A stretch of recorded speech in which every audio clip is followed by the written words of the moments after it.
Welcome to this explainer. When you hear the word Maldives, what's the very first thing that pops into your head? You're probably instantly picturing crystal clear blue waters, those amazing overwater bungalows, and just the ultimate luxury vacation, right?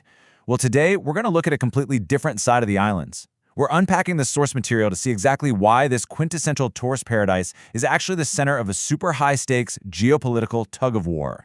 We all know the Maldives for its beautiful resorts, and sure, its intrinsic role in advancing the blue economy through the sustainable management of marine resources is pretty well documented. But it's the strategic value of these islands in the Indian Ocean that really commands global attention. It is so much more than just a vacation spot. It's practically a critical piece on a massive geopolitical chessboard.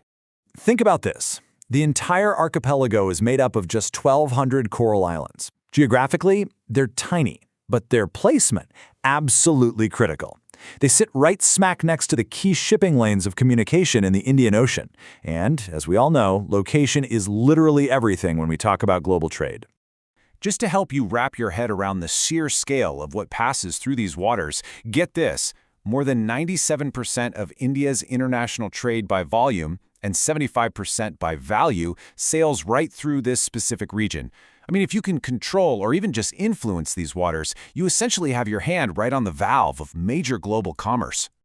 So what does this all actually mean? It means these exact shipping lanes are the absolute lifelines for massive global economies. They guarantee the uninterrupted energy supplies that literally feed countries like China, Japan, and India. And since the Maldives lies in such close proximity to the west coast of India, any third nation parking its navy nearby carries immense, undeniable strategic weight. Let's move to Section 1, A History of Helping Hands, India's foundational role in the Maldives. We need to establish our baseline here by looking at India's deep-rooted historical role in the region. As a fellow member of SAARC, the South Asian Association for Regional Cooperation, the Maldives has traditionally been a vital partner for India's regional leadership. To really get India's approach, we have to understand this core concept. India holds the ambition to be the net security provider in the Indian Ocean. What does that jargon actually mean? Well, basically, enhancing regional security and protecting its neighbors natively protects India's own borders. It's a strategy that relies heavily on close military and naval ties with the Maldives to keep the whole neighborhood safe. And hey, this isn't just some new, flashy policy. It's backed by decades of real action. India has a really consistent history of being the first responder. Back in 1984, they launched Operation Cactus, stepping in to save the Gayoom regime from a coup. Fast forward to that devastating tsunami in December 2004, and India was the very first country to rush in with relief and aid. They even kicked off Operation Near to fly in emergency drinking water after a massive fire hit the Malay Water and Sewerage Company. They are consistently there for humanitarian assistance and disaster relief. But it's not just emergencies. This relationship extends heavily into day-to-day defense cooperation.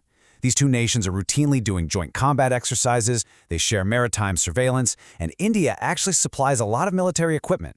They run Exercise Dosti, which focuses on maritime search and rescue, marine pollution, and anti-piracy operations.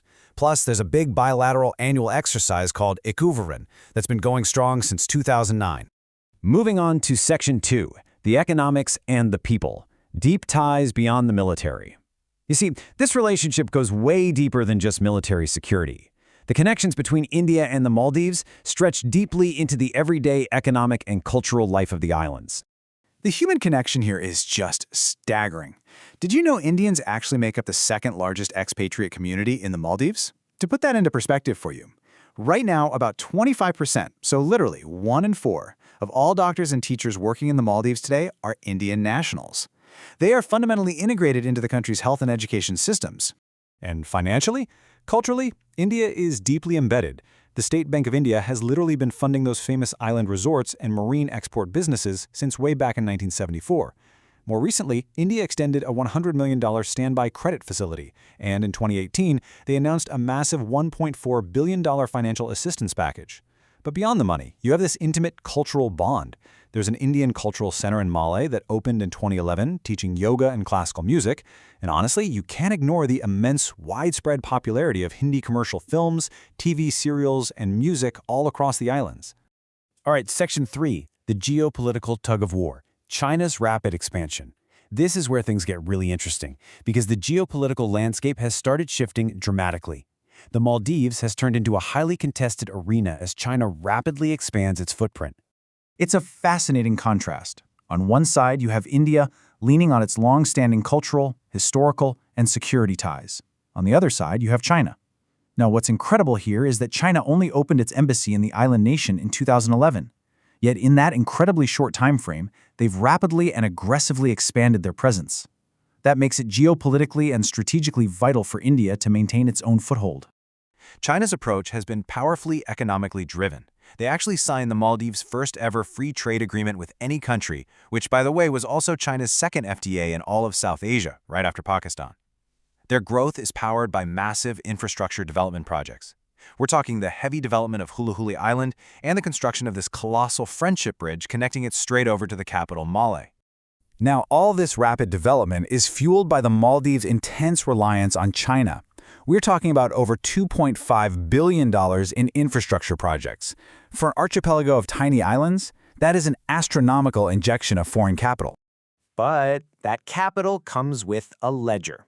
As highlighted in our source material, this borrowing has resulted in a staggering accumulation of foreign debt. It amounts to a massive 40% of the country's entire gross domestic product.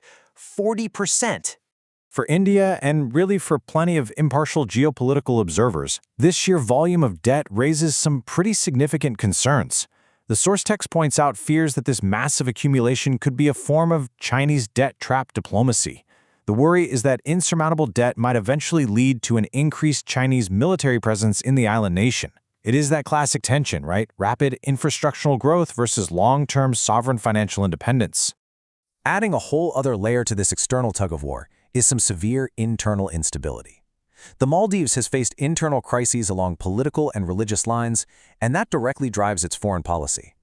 The source notes that political instability in their democratic process is a real cause of concern for bilateral relations. But more alarmingly, this instability challenges the overall security of the Indian Ocean by fostering an increase in radicalization. In fact, reports indicate over 200 Maldivians actually left to join the Islamic State.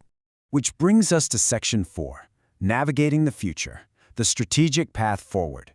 So, with massive external economic pressures from global superpowers on one side and significant internal instability on the other, how do these nations navigate the future of the Indian Ocean?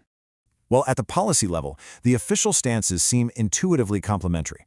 The Maldives operates on an India First policy, while India officially operates on a Neighborhood First policy. So on paper, these two doctrines should mesh perfectly together to ensure regional stability and mutual growth. Moving forward, the source highlights that utilizing shared platforms is going to be absolutely critical.